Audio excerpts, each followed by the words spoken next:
हाय student, भावना जाधव क्लासेसमध्ये तुम्हा सर्वांचं स्वागत। चॅनेलवर नवीन असाल तर चॅनेलला सबस्क्राईब करा, व्हिडिओला लाईक करा आणि तुमच्या मित्रमैत्रिणींना व्हिडिओ शेअर करा। तर बघा, आज आपण BCom third year semester 6 management accounting यामधील युनिट 5 रिस्पॉन्सिबिलिटी अकाउंट यावरचे आपण प्रॉब्लेम घेतलेले नाहीत। तर आज आपण याचे प्रॉब्लेम घेणार आहोत। त्याआधी याच्या अगोदरील जे फायनान्शियल स्टेटमेंट वगैरे आहेत तर त्याचे जर तुम्ही प्रॉब्लेम पाहिले नसतील तर त्याचेसुद्धा प्रॉब्लेम आपल्या चॅनेलवर अवेलेबल आहेत आणि जे परीक्षेमध्ये विचारले जातात ॲज इट इज तशाच पद्धतीचे क्वेश्चन आपण घेतलेले आहे। ठीक आहे, तर रिस्पॉन्सिबिलिटी अकाउंटिंग यामध्ये तुम्हाला एक फॉर्म्युला लक्षात ठेवायचा आहे। तो फॉर्म्युला आहे percentage of variance is equal to favourable oblique adverse variance divided budgeted amount into 100। तर हा फॉर्म्युला जो आहे तुम्हाला हा लक्षातच ठेवायचा आहे या फॉर्म्युला। त्यानंतर याचे काही रूल्स सांगितले आहेत, जसे की पहा, रूल्स फॉर रिस्पॉन्सिबिलिटी अकाउंट। तर बघा, पहिला रूल आहे if sales and profit increase. जेव्हा प्रॉफिट इन्क्रीज होतं तेव्हा काय रिझल्ट येणार आहे, तर रिझल्ट विल बी फेवरेबल। तर फेवरेबलचा अर्थ म्हणजे चांगला, म्हणजे जसं की उदाहरणामध्ये बघा, आता जर आपल्या बिझनेसमध्ये बजेट कितीचं आहे, 60,000चं आहे। ठीक आहे, तर ॲक्च्युअल अमाऊंट किती आहे, तर 80,000 आहे। तर इथे काय झालेलं आहे, वाढलेलं आहे 20,000नं। तर हे काय झालं, तर फेवरेबल झालं। जेवढं सेल्स आपल्या बिझनेसमध्ये वाढणार आहे तेवढं हे आपल्यासाठी चांगलंच असणार आहे, तर त्याला आपण काय म्हणणार आहोत, फेवरेबल। ठीक आहे, आणि ॲडवर्स म्हणजे काय, की जे आपल्या बिझनेसमध्ये आता बघा सेल्स आपले किती आहेत, सुरुवातीचे बजेटेड आपले आहेत 20,000 आणि ॲक्च्युअल अमाऊंट किती झाले आपले, तर 10,000। तर हे काय आहे, तर सेल्स कमी झालं, तर हे काय असणार आहे, तर बिझनेससाठी ॲडवर्स असणार आहे। तर सेकंड पहा, if the sales and profit decrease result will be adverse. तर जेव्हा आपण सेल्स अँड प्रॉफिट डिक्रीज, तर बघा, जेव्हा आपण सेल्स आपल्या बिझनेसमधील डिक्रीज होते किंवा आपला प्रॉफिट जेव्हा आपल्याला कमी होतो तर ते आपल्यासाठी चांगलं असतं का, तर नाही, तर ते झालं आपलं ॲडवर्स। त्यानंतर थर्ड इफेक्ट आहे पहा, रूल्स आहे if the cost expenses tax increase. जर कॉस्ट एक्सपेन्सेस टॅक्स इन्क्रीज झालं तर रिझल्ट काय असणार आहे, ॲडवर्स असणार आहे, म्हणजे जे की आपल्यासाठी चांगलं नसणार आहे। कारण आपण जेवढा टॅक्स भरतो ते आपल्यासाठी चांगलं असतं का, तर नाही। तर टॅक्स किंवा टॅक्समध्ये जास्त खर्च, म्हणजे टॅक्स जर आपल्याला जास्त भरावा लागला तर ते बिझनेससाठी आपलं प्रॉफिट आहे का, तर नाही। त्याचबरोबर जेवढा काही खर्च होईल, तर आपण जेवढं बजेट केलं त्याच्यापेक्षा जास्त जर खर्च झाला तर ते प्रॉफिट आहे का आपल्यासाठी, नाही। तर हे काय झालं, आपल्यासाठी ॲडवर्स झालं। ॲडवर्स म्हणजे काय, तर जे की कमी म्हणजे आपल्याला तोटा होतो। म्हणजे फेवरेबल म्हणजे कसं, तर चांगलं, आणि ॲडवर्स म्हणजे तोटा। त्यानंतर बघा, if the cost expenses tax decrease झालं। डिक्रीज म्हणजे काय, तर टॅक्स कमी भरावा लागला, कॉस्ट एक्सपेन्सेस कमी झाला, जेवढं आपलं बजेट होतं तर त्याच्यापेक्षा आपला खर्च कमी लागला, तर ते काय झालं, आपल्यासाठी फेवरेबल झालं। तर हे 4 रूल तुम्हाला लक्षात ठेवायचे आहेत। तर आपण प्रॉब्लेमला सुरुवात करणार आहोत।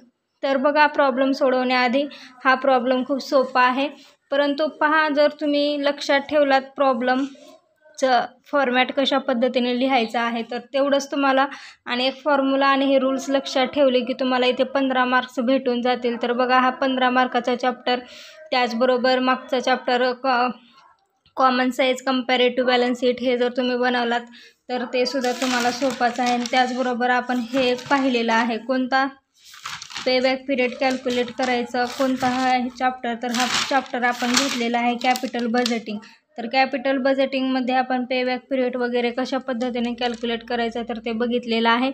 जर ते व्हिडिओ पाहिले नसतील तर व्हिडिओ पहा, प्रत्येकी एक व्हिडिओ जरी पाहिलात तर तुम्ही पास होऊन जाल। 3 व्हिडिओ पाहिलात तर 15 किती झाले, 15 दुनी 30 मार्कासाठी पास आहे। तर तुम्ही 3 व्हिडिओ म्हणजे पहा आणि 3 प्रॉब्लेमची प्रॅक्टिस करून जावा, तुम्ही एकदम पास व्हाल। तर पास होणे खूप अवघड आहे असं नाही, तर खूप सोपं आहे। ठीक आहे, नापास होणं अवघड आहे, एवढे सोपे प्रॉब्लेम इथे आहेत।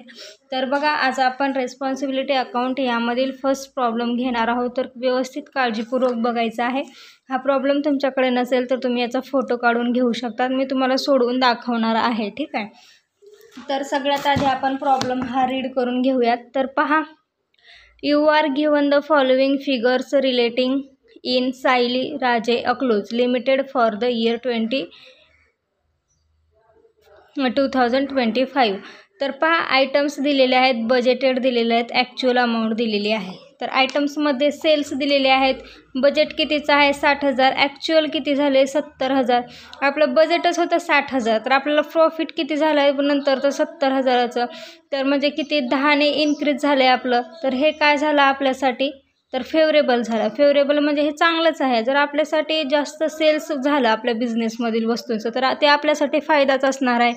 त्यामुळे हे काय आहे तर फेवरेबल आहे. त्यानंतर डायरेक्ट मटेरियल्स दिलेले आहेत, डायरेक्ट वेजेस आहेत, ॲडमिनिस्ट्रेटिव्ह एक्सपेन्सेस आहेत, त्याचबरोबर फायनान्शियल एक्सपेन्सेस आहेत, सेलिंग एक्सपेन्सेस आहेत आणि टॅक्स दिलेला आहे. तर हा जो काही टॅक्स दिलेला आहे तर तो मी तुम्हाला सांगणार आहे कशा पद्धतीने प्रॉफिट कॅल्क्युलेट करायचा आहे. तर सगळ्यात आधी बघा प्रॉफिट कसं आपण कॅल्क्युलेट करतो. तर प्रॉफिटमध्ये काय काय ॲड असतं. जेव्हा आपण वस्तू एखादी सेल करतो, ठीक आहे, तर पहा इथे सेलचा फॉर्म्युला सेल करत असतो. तर यामध्ये काय काय इन्क्लूड असतं बरं. तर सेल्समध्ये कॉस्ट इन्क्लूड असते आणि प्लस त्यामध्ये प्रॉफिट इन्क्लूड करतो आपण. आणली आपण वस्तू 100 रुपयाला, ठीक आहे. जर आपण ती वस्तू विकणार असेल तर आपली कॉस्ट किती आहे 100 आहे. आणि तर आपण कॉस्ट म्हणजे विकणार आहोत तर आपण अगदी 100 रुपयालाच विकेल का तर नाही. त्यामध्ये आपण आपलं प्रॉफिट ॲड करतो. तर त्यामध्ये जर 10 रुपये ॲड केले तर काय झाला तो प्रॉफिट झाला. जर आपल्याला सेल्स प्रॉफिट कॅल्क्युलेट करायचा असेल म्हणजेच आपल्याला प्रॉफिट जर काढायचा असेल तर प्रॉफिट कशा पद्धतीने आपण काढणार आहोत. प्रॉफिटमध्ये काय काय इन्क्लूड असतं तर सेल्स असतात. तर सेल्स मायनस कॉस्ट केल्यानंतर काय भेटणार आहे आपल्याला प्रॉफिट भेटणार आहे. कॉस्ट किती होतं 100 रुपये आणि सेल कितीला केलं 110ला. तर हे मायनस केल्यानंतर आपल्याला काय भेटणार आहे तर प्रॉफिट भेटणार आहे. तर त्यानंतर पहा कशा पद्धतीने हा प्रॉब्लेम सोडवायचा आहे. तर याचा फॉर्मॅट अशा पद्धतीने असणार आहे. In the books of Sayali Raje Akluj limited statement of responsibility account. तर हे 3 आणि हे 2 कॉलम बनवायचे आहेत. म्हणजे एकूण 5 कॉलम हे तुम्हाला बनवायचे आहेत. पर्टिक्युलर्स, बजेटेड अमाऊंट आणि ॲक्च्युअल अमाऊंट. तर हे तुम्हाला तर अगोदरच प्रॉब्लेममध्ये दिलेले असणार आहेत 3 कॉलम. फक्त 2च कॉलम लक्षात ठेवायचे आहेत. व्हेरियन्स, फेवरेबल आणि ॲडवर्स. तर जे आहे ते तुम्हाला लिहायचं आहे आणि पर्सेंटेज ऑफ व्हेरियन्स, ठीक आहे. तर सगळ्यात आधी तुम्हाला काय करायचं आहे जे सेल्स तुम्हाला दिलेले आहेत सुरुवातीला. तर बघा प्रॉब्लेम मी सोडवून दाखवत आहे. सेल्स किती आहेत बजेटेड 60,000, ॲक्च्युअल किती आहेत ॲक्च्युअल आहेत 70,000. तर इथे तुम्हाला लिहायचं आहे सेल्स बजेटेडमध्ये लिहा 60,000 आणि ॲक्च्युअलमध्ये किती आहे 70,000.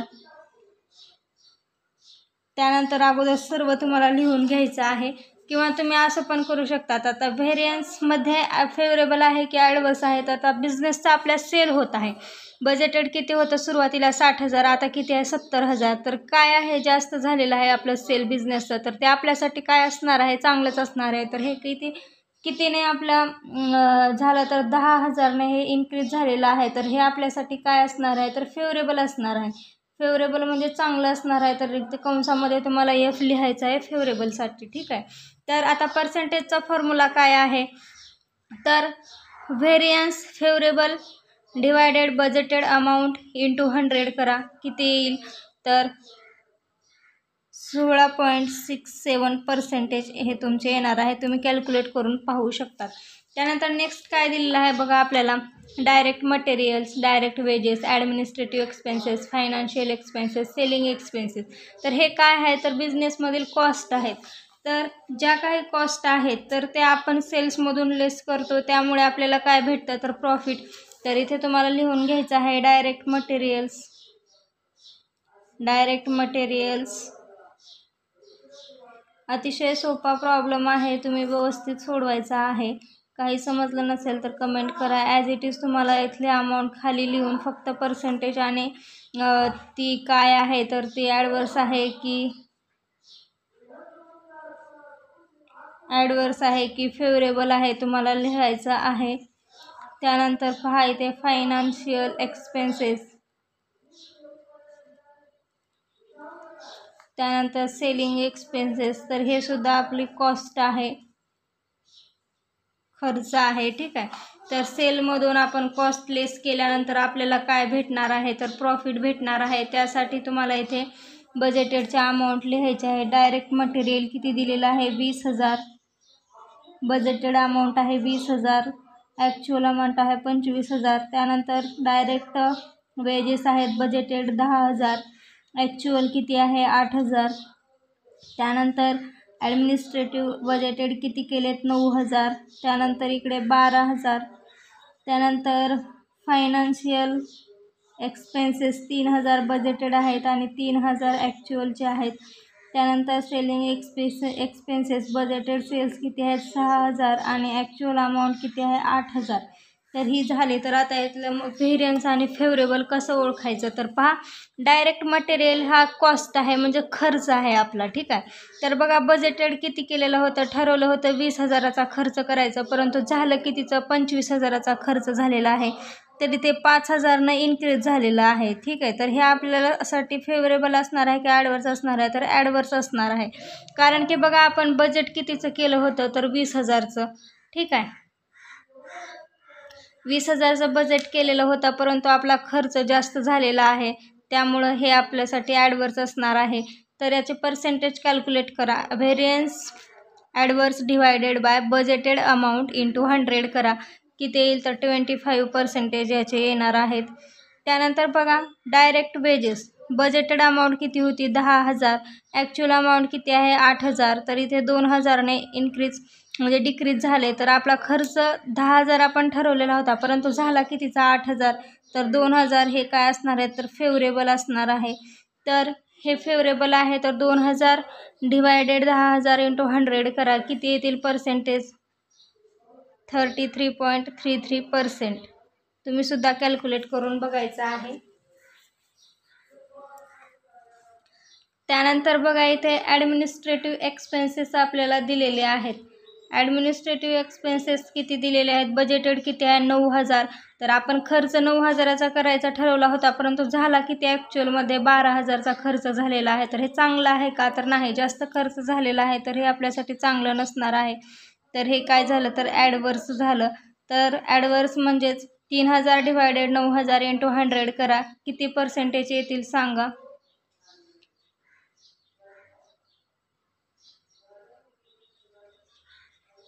33.33% हे येणार आहेत.